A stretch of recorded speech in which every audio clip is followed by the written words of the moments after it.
and welcome to this Thursday's live. Um, I think that it's been a while since I did a live, so it's nice to get back on. So today we're going to talk about food quality and how to determine the quality of different products, vegetable and also animal-based products. So to start with, I just wanted to speak about choosing vegetables, fruits and vegetables. I'm sure many of you have heard of this, which is um, the Dirty Dozen and the Clean 15. And this is taken from the Environmental Working Group website, and it summarizes which vegetables are most exposed to pesticides and which ones are less exposed.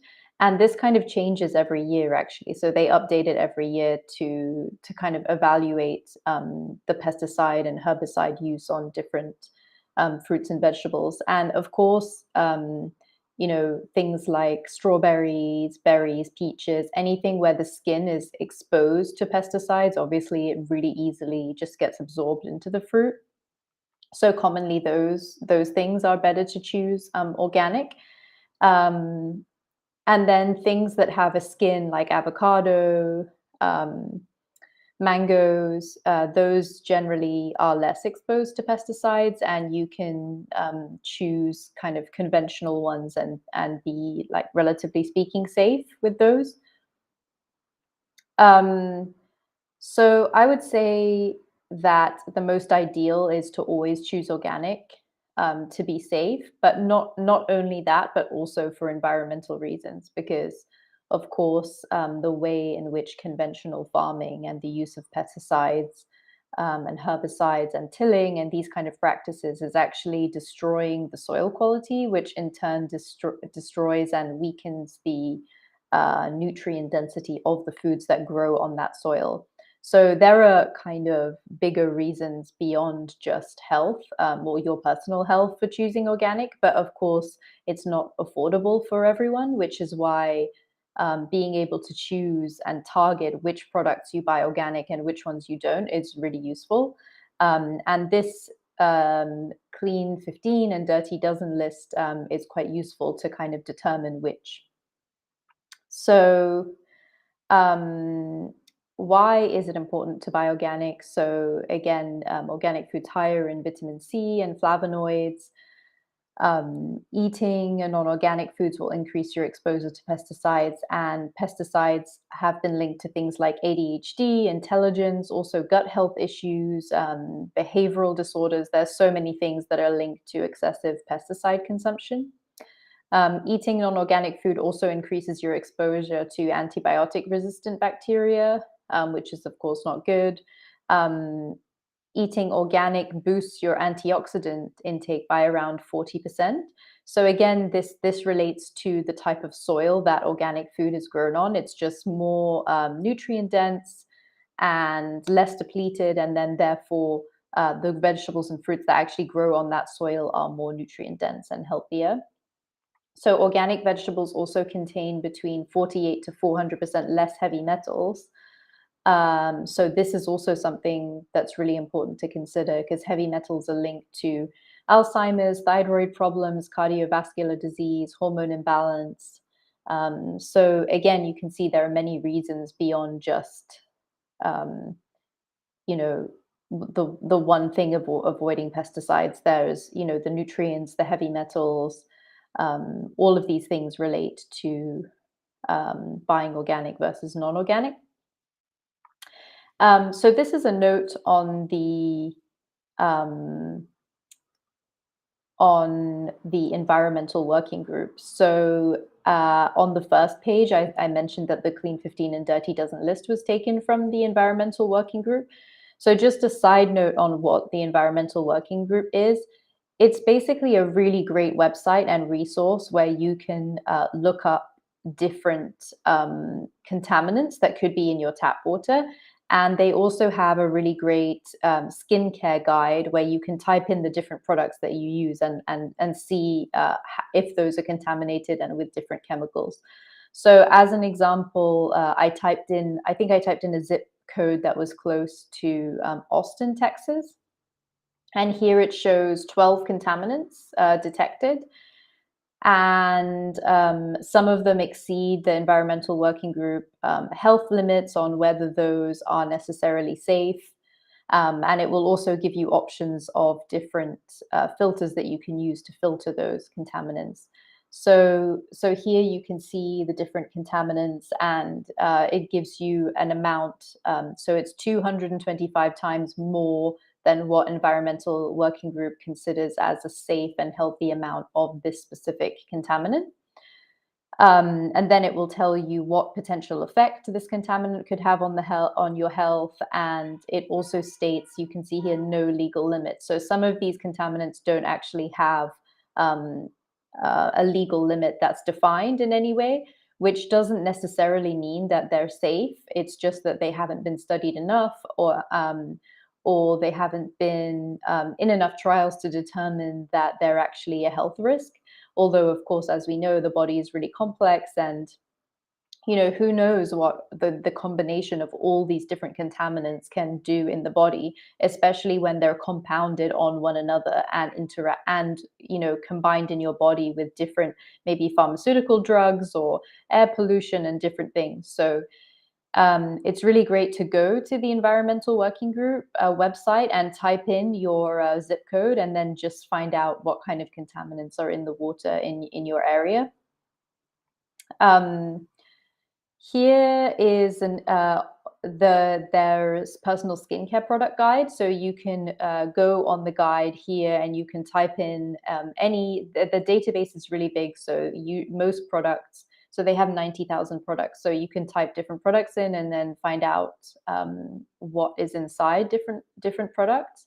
And what it will do is it will give you a rating like this. So this Nivea body lotion has a rating of 7, which is not great. So 1 is fine, and 10 is the worst. So it's kind of more on the bad side. And it will show you the different ingredients that are listed. And then it will give each ingredient has a rating. So here, retinol palmitate, so vitamin A palmitate, that's given a rating of 9, so that's not good. And then it will give you here the data of availability. So when you click on each ingredient, it will give you the reason why that ingredient is actually included in the product. And then it will also give you information about different studies that are done on that product and their safety. And then it even shows whether or not there's kind of enough data to suggest to really support, this rating. So this is quite useful to go on um, and evaluate your skincare products. So, so going back to food quality. So when it comes to, we talked about vegetables and fruits. So when it comes to animal products, the most important thing to evaluate is these terms like pasture raised, organic, free range. What do they all mean? So the best thing that you can really do is choose organic and pasture raised. So pasture raised refers to what type of food the animals eat when they're growing, and organic refers to whether or not the food they eat is contaminated with pesticides, and it usually also refers to whether they're treated with hormones and antibiotics during their growth. So again, the highest quality would be pasture raised and organic, and then everything down from there is slightly less good, but there are some options that are better than others. So in the case of chickens, this means the chickens have access to the outdoors and grazing opportunities. A lot of people think that chickens are actually vegetarian, but they're not. They're actually omnivores, and they love to eat bugs and worms, and um, spend time outside scratching and dust bathing and these kind of things. So this is the first option. The second choice would be free range and organic. So free range just means that at some point in their life, they're allowed access to the outdoors. Um, And it doesn't necessarily, because this term is not necessarily regulated, there's no specific requirement for the amount of time that they're allowed to spend outside, the time in the day. There isn't really a boundary around that. So the specification is a bit hazy. But if it says free range and organic, that does mean that what they feed them has to be free range and not has to be pesticide free and non-GMO, and they can't be treated with hormones and antibiotics. So it's still a good option, although we're not sure how much of their life they're actually outside. The fourth choice would be cage free. So the chickens have a single square foot to move around in, but they don't have access to the outdoors. Um, and the cage free also doesn't refer to anything to do with what they eat and whether that's organic or not organic or GMO or any of that. So they could be getting, non-organic GMO corn, for example. So the last choice would be just no label at all. And this would indicate that those chickens are in a battery farm. So they're basically in a small cage, 67 square inches. They usually clip their wings, they clip their beaks, so they can't, scratch each other. They can't spread their wings. They're usually fed corn, soy, wheat, and often GMO. So really, that's the worst option of all of the options.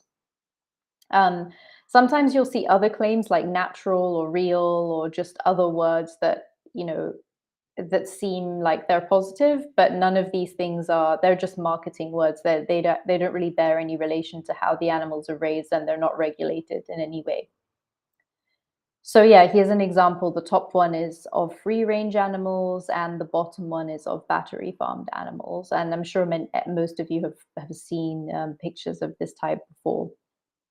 So when it comes to beef, so it's similar again. Grass-fed and organic is the best because it means they spend their whole lives outside on the eating a natural diet of grass, and they don't receive antibiotics or hormones or growth hormones. Um, the second choice would be organic. So this means they don't receive antibiotics and growth hormones, and they have access to pesticide and non-GMO food, but it doesn't necessarily say anything about their diet. So, if you have organic meat that's beef, it could be that the cows are eating corn and wheat and soy their whole life, which is not their natural diet, but it's still organic. And this is still problematic because it just means that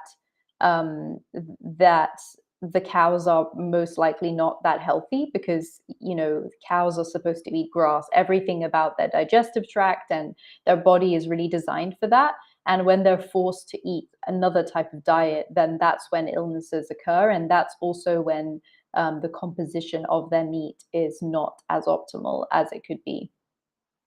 So the last choice is grain finished. So that means the cows spend 7 to 9 months eating grass before being moved to a concentrated animal feeding operation.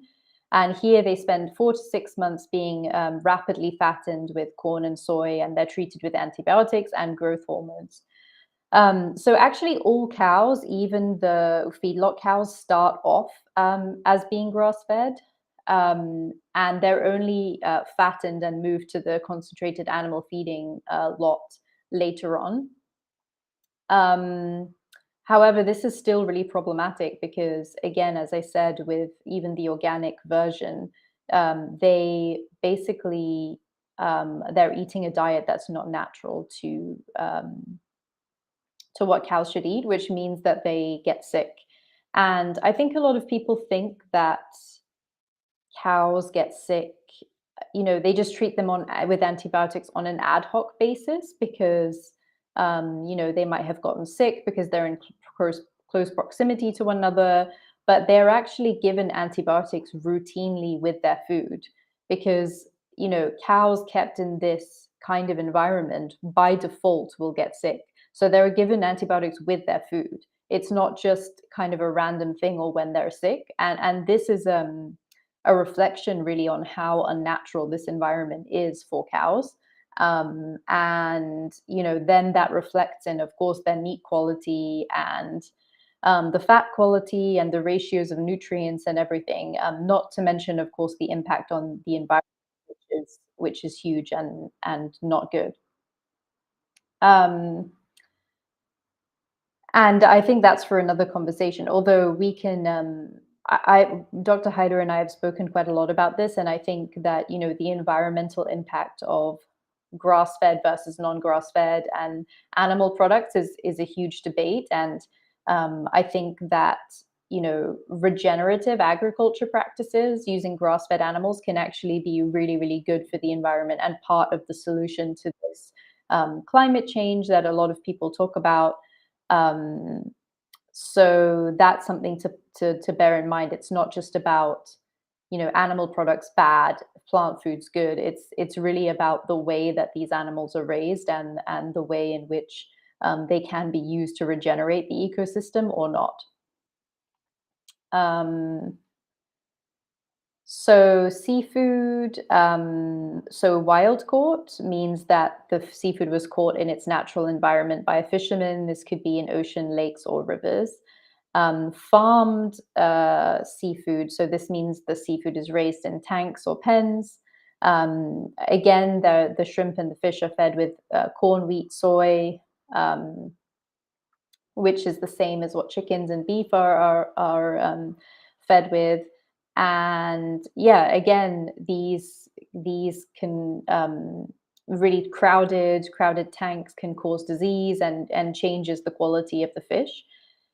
And another thing to note about fish is that almost all seafood contains traces of mercury, and definitely eating too much fish in this modern world, it's almost impossible to avoid this kind of mercury toxicity if you're eating a lot of fish.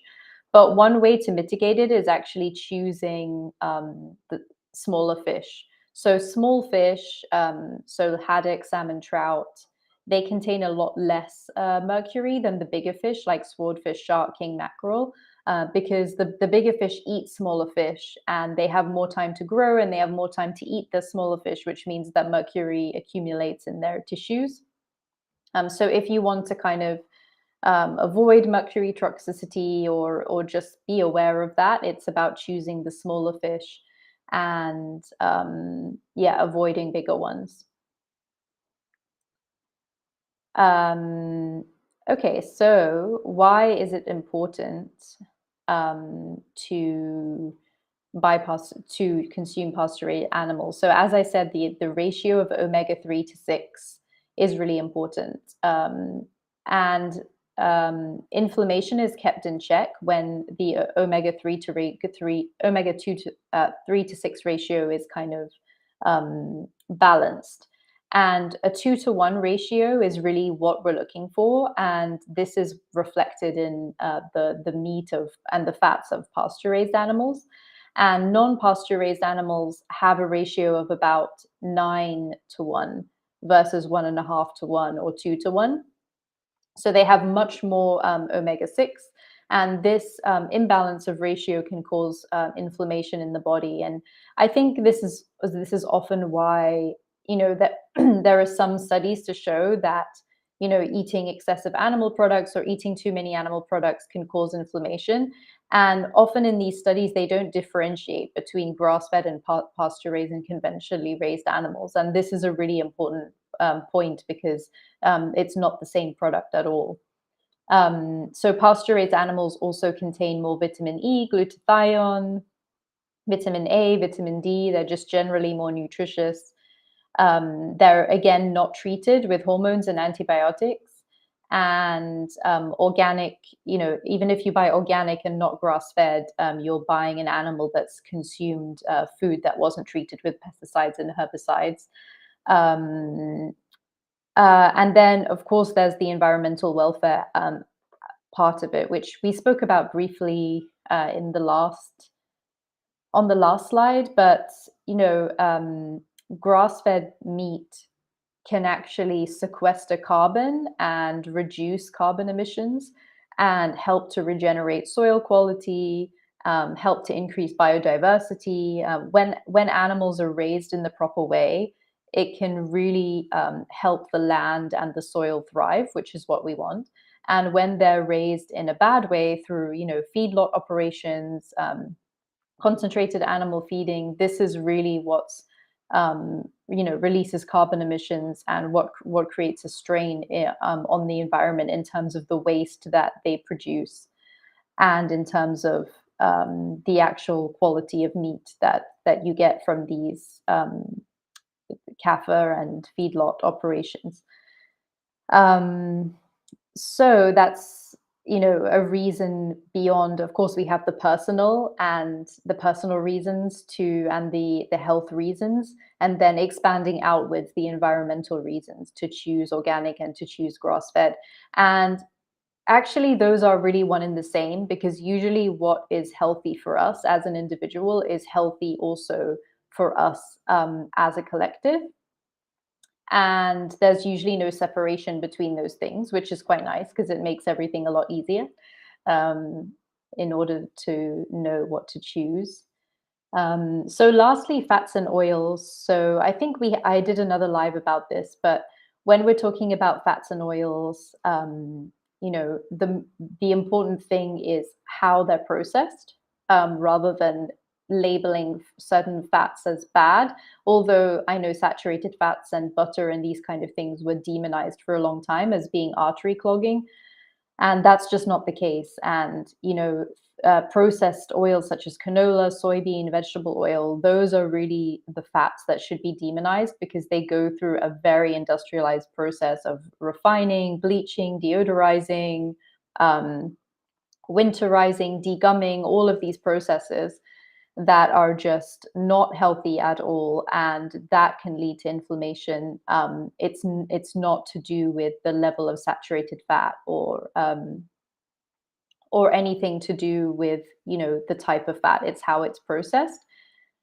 So examples of good animal fats: bacon fat, lard, poultry fat, tallow.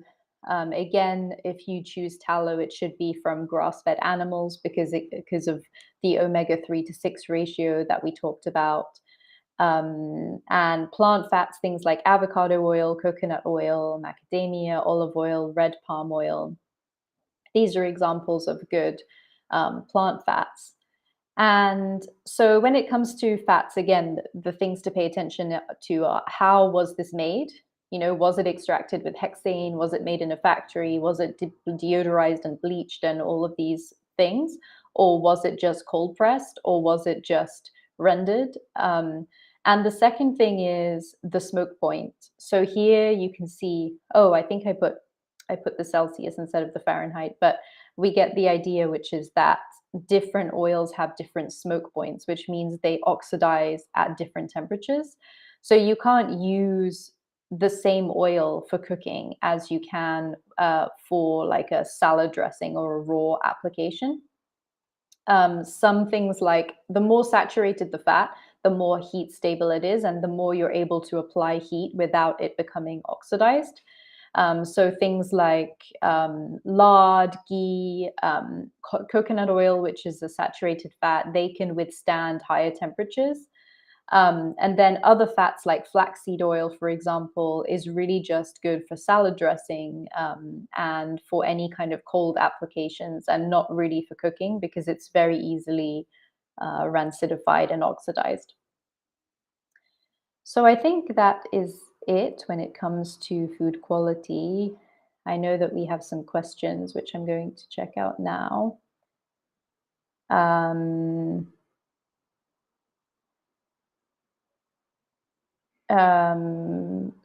what is the opinion? What is your opinion on food quality in the US? Um,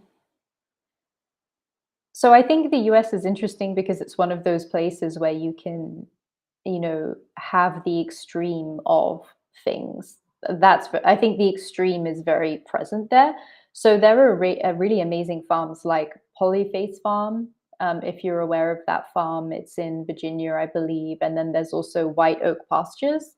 Both of those farms do really interesting studies on the regenerative agriculture movement, and they're really pioneers in these type of regenerative agriculture practices and producing meat to the highest quality, which is amazing.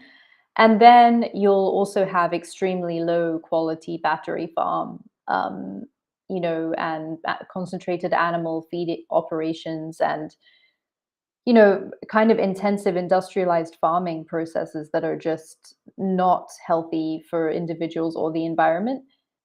Maybe what's different in the US to Europe is that the industrialization of food is just much more widespread. So when you go to, the average restaurant, or, or a town that doesn't necessarily have access to different types of organic food or pasture raised, the default food that you get will be highly processed, and that's not necessarily the case in Europe. You can, or in other places, you can stop in a small village, or a street, or have street food, and these foods are by default still from local farmers, and still relatively speaking whole foods. You don't have to go out of your way to find something that's not highly industrialized, and maybe that's more prevalent in the US. So I think that's probably the main difference. Although if you do actually make an effort to look and search, there's a lot of amazing options that are available, perhaps more so even than in Europe. Um, so someone asked about being concerned with pus produced by chickens. I'm not sure if they mean that eating chicken causes them to um, experience pus, or if it's that actually the pus from chickens themselves. I'm not sure exactly what the question is, but about the choice, what choice do I have apart from chickens? All animal foods, you can choose fish, you can choose lamb, you can choose beef, pork, turkey. Game meats are really great. Things like bison, elk. The reason why game meats are so good is because those animals are generally quite lean, and they're also not industrialized, and they're not, fed with all of these, different foods that are actually not native to what they should be eating. And in that sense, those meats are a good option, and that's quite available in the US also. So there's a lot of option aside from chicken. If you have COVID, you need to stay away from any food. Um, well, I would say that people should avoid. Well, this maybe sounds really obvious, but avoiding processed food is good for anyone, regardless of whether you have COVID or are recovering from COVID or not. um, but especially when you're recovering from a chronic illness, because the thing about having a chronic illness is that your body depletes its own nutrients at a much faster rate than if you're healthy. And it's almost like your body, if you think of your body as this organism that's struggling to keep you in homeostasis and to keep you healthy. And when we're sick, there's a higher demand on the body to kind of recover and feel good again. So you're just burning up your fuel essentially faster. And that's why, part of, in the Phoenix Protocol, we do these labs, and we do these nutritional deficiency labs at the beginning of the program, because often people get depleted of important nutrients. Like zinc, for example, is an immune system nutrient that gets really quickly depleted when we're ill. So if you're choosing whole foods and nutrient dense foods and pasture raised animals, then you're getting the most nutrient density from your food. And if you're choosing things like processed food made of, refined wheat and sugar and refined oils, all of those things are not only not nutrient dense, but they're actually depleting your body of nutrients, because they're inflammatory, and because they are, in some way devoid of nutrients that will then deplete your body even further. So I would just say focusing on whole foods and avoiding processed foods if you're recovering from COVID. Um, So, how can the Phoenix Protocol help my overall general well being? This might be the first time I join something like this. I am type 2 diabetic and a long hauler. So, Yeah, the Phoenix Protocol. So the Phoenix Protocol is great because it covers every single pillar of health, from food to sleep optimization to we have one really detailed module where we talk about labs and supplementation. And during that module, the medical team come on and they speak to everyone about what the labs will show and what they'll do for you, and how you can correct your labs. Once the lab results come in, then they're analyzed by the medical team, and um, you have different suggestions on what to do and how to move forward with that. And we talk about nervous system regulation, which is a huge component of recovering from long COVID. And we talk about so food and diet is a big part of it. And then there are some parts where we talk about things like mindfulness, and we talk about unplugging and meditation, and these kind of more abstract but also really important factors of health. We talk about movement is a really important one in the context of long COVID, both in terms of moving, but not moving too much, so that you trigger this post exertional malaise, which is really common for people to experience with long COVID. So we talk about how do you track your heart rate to make sure that you're in the zone 2, which is really optimal for mitochondrial recovery. And we talk about heart rate variability and how to measure your heart rate variability in order to determine what kind of nervous system state you're in. So these are all the things that I would say that the course really goes beyond just recovering from long COVID. I mean, a lot of people have felt a lot better, and they've made really big improvements over the course of the program. But I think that it goes much beyond even just recovering, and gives people tools that hopefully they'll carry forward, for the rest of their life, I hope. Um, so, yeah, and in terms of being type 2 diabetic, we can definitely, so during the coaching calls on Fridays, there's definitely a chance for some level of bio individualization. So during the week, I have follow up email threads with individuals who are in the program, and anything that's more specific that needs to be tailored to them, then I can follow up during those emails. Um, Okay, so yeah, I'm going to post those two farms, Polyface Farm and White Oak Pastures. Um, so someone spoke about antihistamines for long COVID. I'm interested to see if they help. Yeah, so also vitamin C and NAC are also NAC are actually naturally antihistamine. So it's great to also, I'm not sure if you're referring to botanical or a pharmaceutical antihistamine, but there are also a lot of ways that we can take antihistamines in the form of certain nutrients that can help with histamine reaction. And it's also important to look at the root causes of histamine intolerance, and this can be things like heavy metal toxicity, or it can be methylation dysfunction.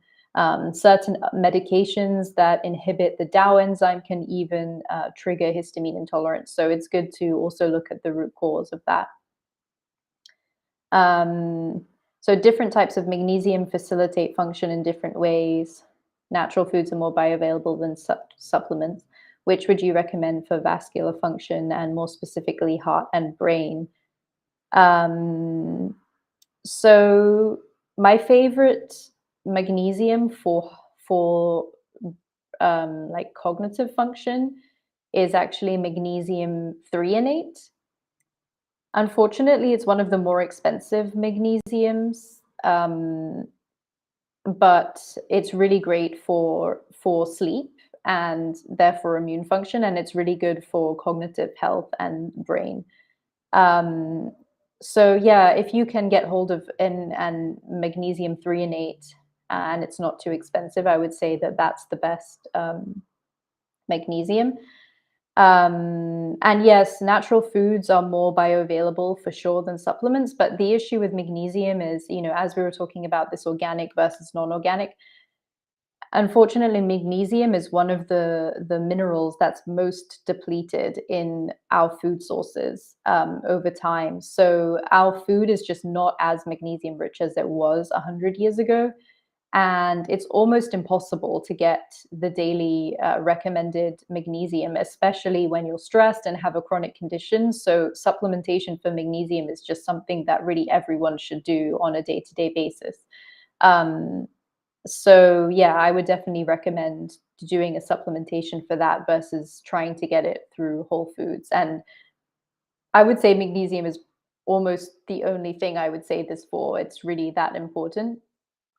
In terms of heart rate variability, can it be improved through food supplements? Um, well, so the thing is about heart rate variability is that it's an indication of your nervous system. So are you in the parasympathetic or sympathetic state? And definitely food and supplements feed into this because when our body is inflamed, then it's stressed, and therefore we're more likely to be in this sympathetic state. But I would say that nervous system stress is more associated with heart rate variability. So things like breath work or qigong or cold plunges, non-sleep deep rest, meditation, all of these kind of mind body exercises that help us regulate the nervous system. I think those will be more useful to control or regulate heart rate variability than food. Although food and supplements do have an effect just in terms of whether or not they're inflaming our body or not. Um, I think that's it for questions. Um, yeah, thank you everyone for watching, and I'm glad to be back. I've missed the last two lives. Um, but I'm going to be back, and in the next two lives we're actually going to talk more in detail about what the Phoenix Protocol is. And right now I'm making a lot of upgrades and changes to the course, which I'm excited about to share about. So we can talk about that in the next two lives. And if anyone has questions about that, then you could ask them then. And thanks for listening, and have a good rest of the Thursday.